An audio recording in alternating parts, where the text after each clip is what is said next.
नमस्कार दोस्तों, स्वागत है आप सभी का हमारे YouTube चैनल नंबर 1 स्टडी पर। और आज हम इस वीडियो के माध्यम से बात करने वाले हैं एडीओ 2017 के क्वेश्चन पेपर के बारे में। ये क्वेश्चन पेपर आपको लगभग सभी एडीओ के एग्जाम से संबंधित बुक में मिल जाएंगे, लेकिन उनमें से कितने ही आंकड़े आउटडेटेड होंगे। इस वीडियो में हम आपको सभी नए आंकड़ों के साथ PDF भी प्रोवाइड करेंगे। तो अगर आपको वीडियो पसंद आए तो लाइक शेयर सब्सक्राइब जरूर करें और कमेंट बॉक्स में जरूर बताएं कि आपको वीडियो कैसा लगा। तो बात करते हैं यहाँ पहले क्वेश्चन की। छत्तीसगढ़ राज्य का एक प्रमुख पुरस्कार है, छत्तीसगढ़ राज्य का प्रमुख पुरस्कार है घासीदास पुरस्कार। नेक्स्ट क्वेश्चन की बात करते हैं तो राज्य का प्रथम समाचार पत्र था, प्रथम समाचार बोल रहा है तो यहाँ पर आ जाएगा छत्तीसगढ़ मित्र, तो ऑप्शन सी आ जाएगा करेक्ट। नेक्स्ट है चंदूलाल चंद्राकर का संबंध कहाँ से है, चंदूलाल चंद्राकर का संबंध है दुर्ग जिले से। चंद्राकर के बारे में यहाँ पर कुछ जानकारी दी गई तक, तो आप इसको PDF से देख लेंगे।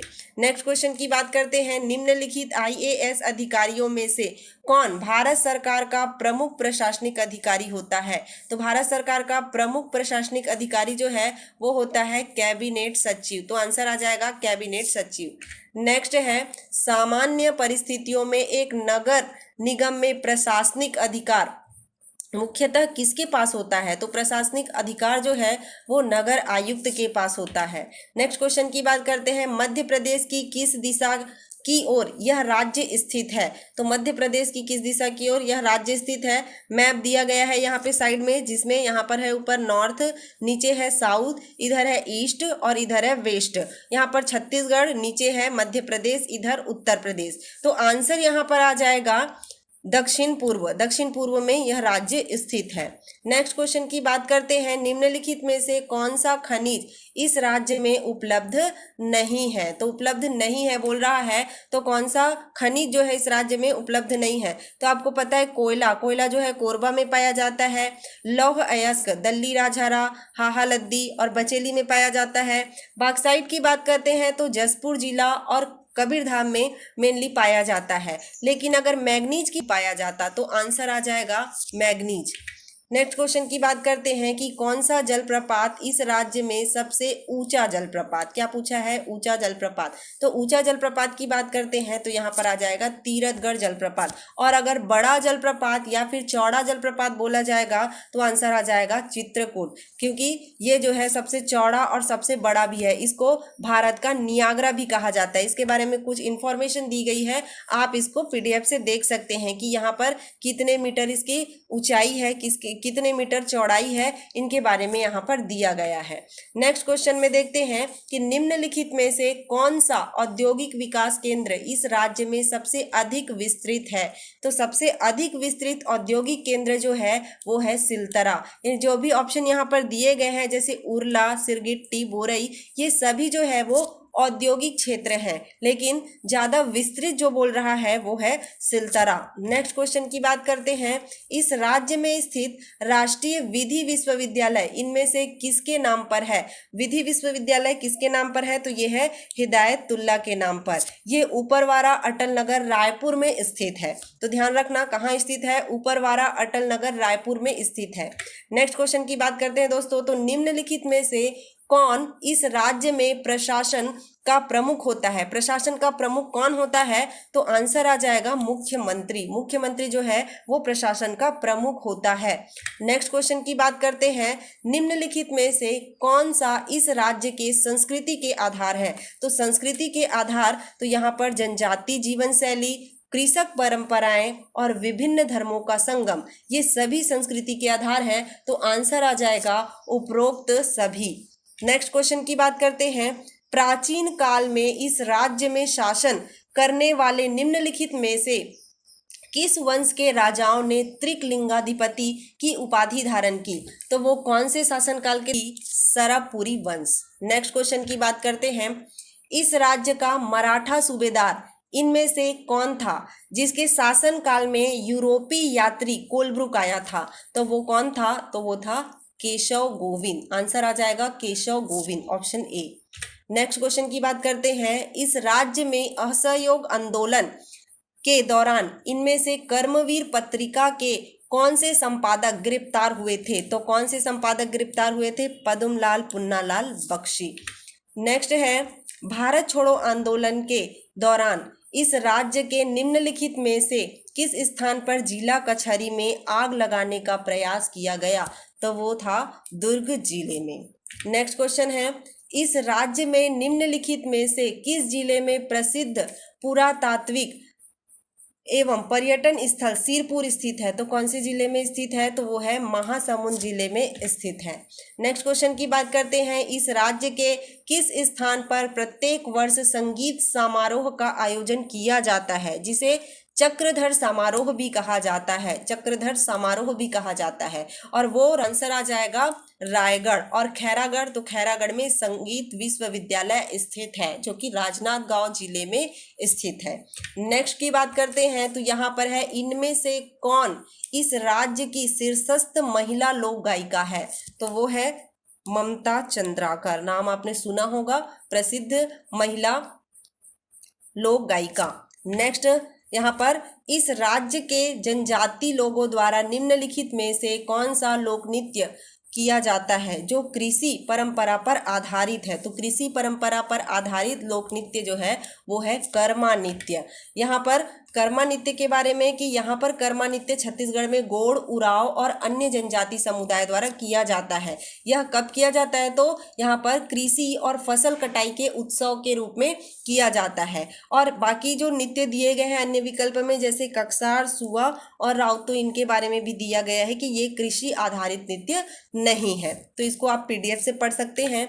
नेक्स्ट क्वेश्चन की बात करते हैं कि भारतीय संविधान की अनुसूची की धारा 20 में इस राज्य की कितनी जनजातियां सूचीबद्ध है? तो कितनी जनजातियां सूचीबद्ध है? तो आंसर आ जाएगा 42 जनजातियां सूचीबद्ध है। यहाँ पर देख सकते हैं कि वो 42 जनजातियों के नाम दिए गए हैं, आप इसको पीडीएफ से देख सकती हैं। नेक्स्ट क्वेश्चन की बात करते हैं कि मरिया, मुरिया एवं डोरला इस राज्य की निम्नलिखित में से किस जनजाति की उप जनजातियां हैं? तो कौन सी जनजाति की उप जनजातियां हैं? गोंड जनजाति की उप जनजातियां हैं। तो आंसर आ जाएगा option C, Gond. Next question की बात करते हैं कि इनमें से किसने इस राज्य की जनजातियों की संस्था घोटुल का अध्ययन किया? तो कौन थे वो? Verrier Elwin. वेरियर एल्विन ने घोटुल का अध्ययन किया। नेक्स्ट क्वेश्चन में चलते हैं, निम्नलिखित में से किस तिथि से भारत में वस्तु एवं सेवा कर प्रारंभ हो गया? तो वस्तु एवं सेवा कर कौन सी तिथि से प्रारंभ हुआ है? तो आंसर आ जाएगा 1 जुलाई 2017। ऑप्शन सी जो है वो करेक्ट हो जाएगा। नेक्स्ट क्वेश्चन में चलते हैं, इनमें से भारत के वर्तमान मुख्य निर्वाचन आयुक्त कौन है? तो भारत के वर्तमान मुख्य निर्वाचन आयुक्त की बात किया गया है। तो यहाँ पर 2017 के लिए ये क्वेश्चन था, तो 2017 के लिए अचल कुमार ज्योति भारत के मुख्य निर्वाचन आयोग है। लेकिन अगर आपको अभी पूछा जाएगा, इस सत्र में पूछा जाएगा ये क्वेश्चन, तो यहाँ पर आपको बताना है कि वर्तमान में भारत के मुख्य निर्वाचन आयुक्त श्री ज्ञानेश कुमार हैं। कब? तो उन्होंने 19 फरवरी 2025 को 26वें मुख्य निर्वाचन आयुक्त के रूप में पदभार ग्रहण किया। तो ये याद रखेंगे। इससे पहले कौन थे? तो इससे पहले श्री राजीव कुमार थे। ठीक। और 2017 में ये क्वेश्चन पूछा गया था, तो उस टाइम कौन था? तो उस टाइम था अचल कुमार ज्योति। तो ध्यान रखना है इस बात को। नेक्स्ट क्वेश्चन की बात करते हैं, जर्मनी के निम्नलिखित में से किस शहर में जुलाई 2017 में G20 शिखर सम्मेलन हुआ? तो G20 शिखर सम्मेलन जो है वो कहाँ हुआ? हैम्बर्ग में हुआ। यहाँ पर कौन कौन सी तिथि में G20 शिखर सम्मेलन हुआ था, उनकी कुछ तिथियां दी गई है, ये आपको पीडीएफ से मिल जाएंगी। नेक्स्ट क्वेश्चन की बात करते हैं, इनमें से कौन 2017 में विडम्बन टेनिस महिला चैंपियन है? तो वो है गार्गिन मुगुरुजा।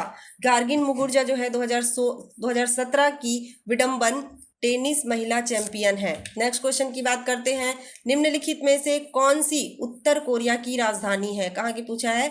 उत्तर कोरिया की राजधानी। तो उत्तर कोरिया की राजधानी है प्योंगयांग। ऑप्शन बी जो है वो करेक्ट हो जाएगा। सियोल जो है वो आपका साउथ कोरिया की राजधानी। नेक्स्ट क्वेश्चन की बात करते हैं, तो भारत के राष्ट्रपति निर्वाचित होने के पूर्व श्री रामनाथ कोविंद निम्नलिखित में से किस राज्य के राज्यपाल थे? तो या आपको पता है कि जो है श्री रामनाथ कोविंद जो है वो भारत के राष्ट्रपति रह चुके हैं। तो भारत के राष्ट्रपति बनने से पहले वो किस राज्य के राज्यपाल थे? तो आंसर आ रहा है क्या? बिहार के राज्यपाल थे। ऑप्शन डी जो है वो करेक्ट हो जाएगा। नेक्स्ट क्वेश्चन की बात करते हैं। भारतीय संविधान के अनुच्छेद 334 द्वारा निम्नलिखित में से किस स्वतंत्र संस्था के गठन का प्रावधान किया गया? तो वो है निर्वाचन आयोग का प्रावधान किया गया। ऑप्शन ए जो है वो करेक्ट हो जाएगा।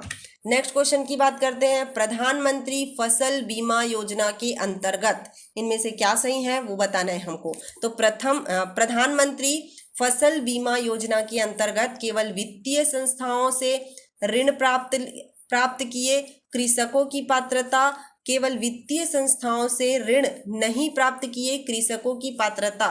तो आंसर आ जाएगा उपरोक्त दोनों वर्गों के कृषक पात्र हैं। Next question. स्वर्ण जयंती ग्राम स्वरोजगार योजना जिसको कहा जाता है MGSY और राष्ट्रीय ग्रामीण आजीविका मिशन जिसको कहा जाता है NRLM से किस बिंदु में पृथक है? तो यहाँ पर आंसर है सी। NRLM ने MGSY के आवंटन आधारित रणनीति के स्थान पर मांग आधारित रणनीति को अपनाया। तो ऑप्शन सी जो है यहाँ पर करेक्ट हो जाएगा। नेक्स्ट क्वेश्चन की बात करते हैं।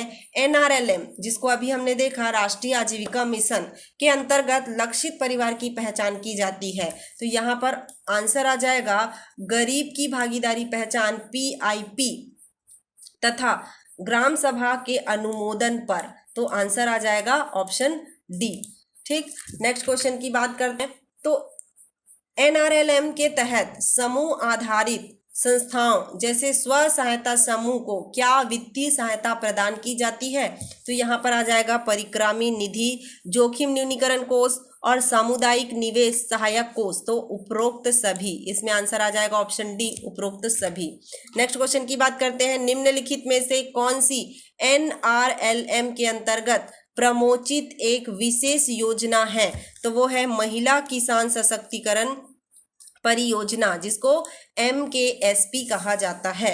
नेक्स्ट क्वेश्चन की बात करते हैं। मंत्रालय जो ग्रामीण उद्योगों द्वारा आजीविका उपलब्ध कराता है से संबंधित है। तो आंसर आ जाएगा यहाँ पर सूक्ष्म लघु एवं मध्यम उद्योग मंत्रालय से। नेक्स्ट क्वेश्चन की बात करते हैं। राष्ट्रीय ग्रामीण रोजगार गारंटी अधिनियम जिसको NREGA कहा जाता है किस वर्ष लागू किया गया था? तो वो था 2005, वर्ष 2005। ऑप्शन सी जो है वो करेक्ट हो जाएगा। नेक्स्ट है। निम्नलिखित में से कौन सा ग्रामीण उद्योग के अंतर्गत नहीं आता? क्या पूछा है? ग्रामीण उद्योग के अंतर्गत नहीं आता। तो वो है कृषि। कृषि जो है ग्रामीण उद्योग के अंतर्गत नहीं आता। नेक्स्ट क्वेश्चन है। खादी एवं ग्रामोद्योग आयोग KVIC का गठन किस वर्ष में पारित संसद के एक अधिनियम के तहत किया गया? तो वो है 1956। ऑप्शन ए जो है वो करेक्ट हो जाएगा। सामान्यतः स्व सहायता समूह के सदस्यों की संख्या होती है तो कितनी होती है? तो आंसर आ रहा है कितना? 10 से 20। नेक्स्ट क्वेश्चन है। क्रियाशील स्व सहायता समूहों का मूल्यांकन निम्न में से किस दस्तावेज से किया जाता है? तो वो है बैठक पंजी, स्व सहायता समूह का कैश बुक, रोकड़ पंजी, बैंक की पासबुक। तो उपरोक्त सभी इसका आंसर आ जाएगा। नेक्स्ट क्वेश्चन की बात करते हैं। NRLM के अंतर्गत स्व सहायता समूहों को सामुदायिक निवेश निधि प्रदाय करने से पहले उन्हें निम्न में से क्या तैयार कर लेना चाहिए? तो उन्हें माइक्रो प्लान या क्रेडिट प्लान तैयार कर लेना चाहिए। नेक्स्ट क्वेश्चन की बात करते हैं। स्व सहायता समूह के बैंक लिंकेज संबंधित निम्नलिखित में से कौन सा कथन गलत है? तो गलत कथन की बात किया गया है तो आंसर आ जाता है यहाँ पर। बैंक स्व सहायता समूह का खाता कुछ इस प्रकार खोलता है जिससे कोई भी सदस्य राशि सीधे समूह के खाते से निकासी कर सकता है। तो ये आंसर जो है वो आ जाएगा ऑप्शन सी। नेक्स्ट क्वेश्चन है। स्व सहायता समूहों को बैंक के ऋण प्राप्त करने हेतु कुछ मापदंड तय है। निम्नलिखित में से कौन सा मापदंड गलत है? तो यहाँ पर भी क्या पूछा है? गलत मापदंड पूछा है। देखो यहाँ पर जो है ऑप्शन ए गायब है और करेक्ट आंसर भी वही है। क्या है? तो स्व सहायता समूह कम से कम 3 साल से सक्रिय है। तो यहाँ पर ए ऑप्शन नहीं दिया गया है, लेकिन करेक्ट आंसर वही है जो आपको पीडीएफ से मिल जाएगा, तो आप वहां पर देख लेंगे। नेक्स्ट क्वेश्चन की बात करते हैं। सहकारी बैंक से संबंधित निम्नलिखित में से कौन सा कथन गलत है? तो यहाँ पर भी क्या पूछा है? गलत कथन। तो यहाँ पर है आंसर, सहकारी बैंक एकमात्र भारतीय रिजर्व बैंक द्वारा नियंत्रित है। नेक्स्ट क्वेश्चन, सहकारी बैंकों को निम्न में से किस वर्ग में विभाजित किया जा सकता है? तो यहाँ पर सार्वजनिक क्षेत्र के बैंक और निजी क्षेत्र के बैंक, तो दोनों बैंकों में विभाजित किया जा सकता है। तो ऑप्शन ए और बी दोनों करेक्ट है, तो यहाँ पर करेक्ट आंसर आ जाएगा ऑप्शन सी। नेक्स्ट क्वेश्चन की बात करते हैं। छोटे ऋण प्राप्त करने हेतु कृषकों द्वारा किस बैंक को अधिक पसंद किया जाता है? तो यहाँ पर आ जाएगा सहकारी बैंक को अधिक पसंद किया जाता है। सहकारी बैंकिंग प्रणाली में खाता धारक या ऋण प्राप्त करने वाला व्यक्ति बैंक का क्या होना चाहिए? तो ये होना चाहिए शेयर धारक, तो शेयर धारक होता है।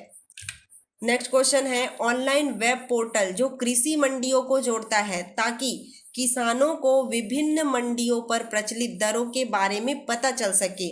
तो आंसर आ रहा है क्या? सी, ऑप्शन सी है ई नाम। ई नाम का फुल फॉर्म क्या है? तो इलेक्ट्रॉनिक नेशनल एग्रीकल्चरल मार्केट, यह जो है वो फुल फॉर्म है। और बाकी के ऑप्शन के बारे में यहाँ पर डिटेल दिया गया है कि बीम, भुवन और IRTCT ये क्या है, तो यहाँ पर दिया गया है। तो ये जो है आपको कहाँ मिल जाएगा? पीडीएफ में मिल जाएगा, आप वहाँ से देख सकते हैं।